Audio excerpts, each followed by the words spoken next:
നമസ്കാരം, ആർജൻ സൂര്യ വ്ളോഗ്സിന്റെ മറ്റൊരു എപ്പിസോഡിലേക്ക് സ്വാഗതം. എല്ലാവർക്കും സുഖമെന്ന് വിശ്വസിക്കുന്നു. ഇവിടെ നല്ല മഴയൊക്കെയാണ്. നമ്മൾ ഇന്ന് ബ്രേക്ക്ഫാസ്റ്റിന് ഉണ്ടാക്കാൻ പോകുന്നത് ഒരു ചില്ലി ഗാർലിക് പറാത്തയാണ്. നമുക്ക് വീഡിയോയിലേക്ക് പോകാം. അപ്പോൾ നമ്മൾ ചില്ലി ഗാർലിക് പറാത്ത ഉണ്ടാക്കാനായിട്ട് ഒരു 4 പച്ചമുളക്, കുറച്ച് വെളുത്തുള്ളി എടുത്തിട്ടുണ്ട്. ഇത് നമുക്ക് നന്നായി ഒന്ന് ഇടിച്ചെടുക്കാം. ആദ്യം നമുക്ക് വെളുത്തുള്ളി ഇട്ട് നന്നായിട്ടൊന്ന് ഇടിച്ചെടുക്കാം. നമ്മുടെ വെളുത്തുള്ളി നന്നായി ഇടിച്ചിട്ടുണ്ട്. ഇനി നമുക്ക് ഇതിലേക്ക് പച്ചമുളകും കൂടെ ഇട്ട് നന്നായി ഇടിക്കാം. നമ്മളെല്ലാം നന്നായിട്ട് ഇടിച്ചെടുത്തിട്ടുണ്ട്. ഇതിനൊരു പാത്രത്തിലോട്ട് മാറ്റാം. ഇതാക്കണ്ടില്ലേ.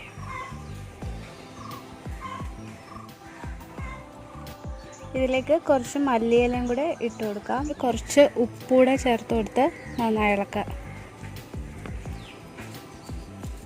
ഇനി നമുക്ക് മാവ് കുഴച്ചെടുക്കാം. ഈ ബൗളിൽ 2 ബൗള് ഗോതമ്പ് പൊടിയാണ് എടുക്കുന്നത്. ഇതിലേക്ക് കുറച്ച് ഉപ്പ് ഇട്ട് കൊടുക്കാം. കുറച്ച് വെളിച്ചെണ്ണ കൂടെ ചേർത്ത് കൊടുക്കാം.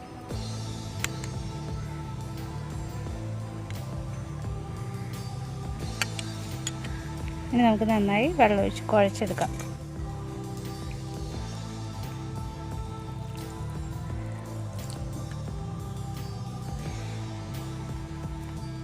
മാവ് നന്നായി കുഴച്ചെടുത്തിട്ടുണ്ട്. ഇനി നമുക്കിതൊരു 10 മിനിറ്റ് അടച്ചു വയ്ക്കാം.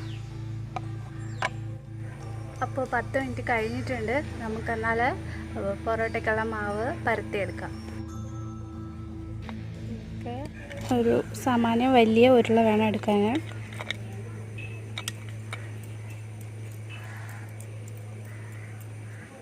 ഇത് പരത്തിയെടുക്കാം.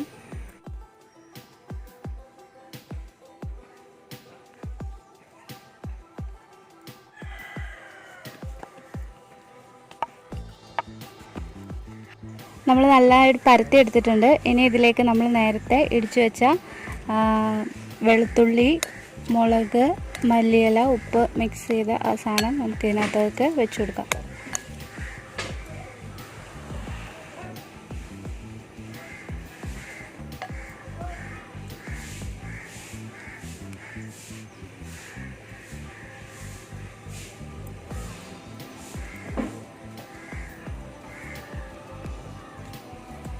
നമുക്കിതൊന്ന് നന്നായി ഒന്ന് ഉരുട്ടിയെടുക്കാം. എന്നിട്ട് വീണ്ടും ഇതൊന്ന് പരത്തിയെടുക്കാം.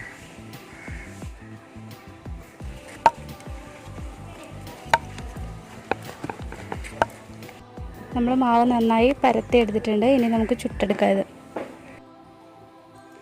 നമുക്ക് നമ്മുടെ പറാത്ത ചുട്ടെടുക്കാം.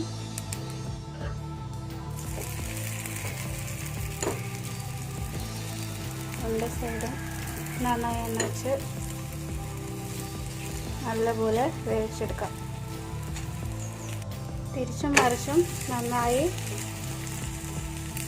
വേവിച്ചെടുക്കണം. നമ്മുടെ പറാത്ത റെഡി ആയിട്ടുണ്ട്. നമുക്കിത് പ്ലേറ്റിലേക്ക് മാറ്റാം.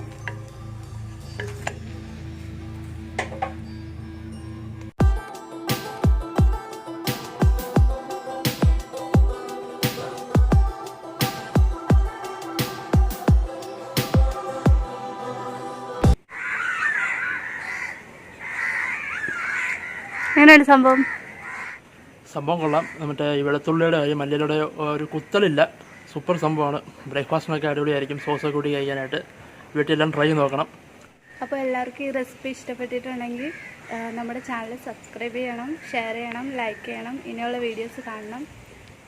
അപ്പോൾ അടുത്ത വീഡിയോ കാണാം. ബൈ.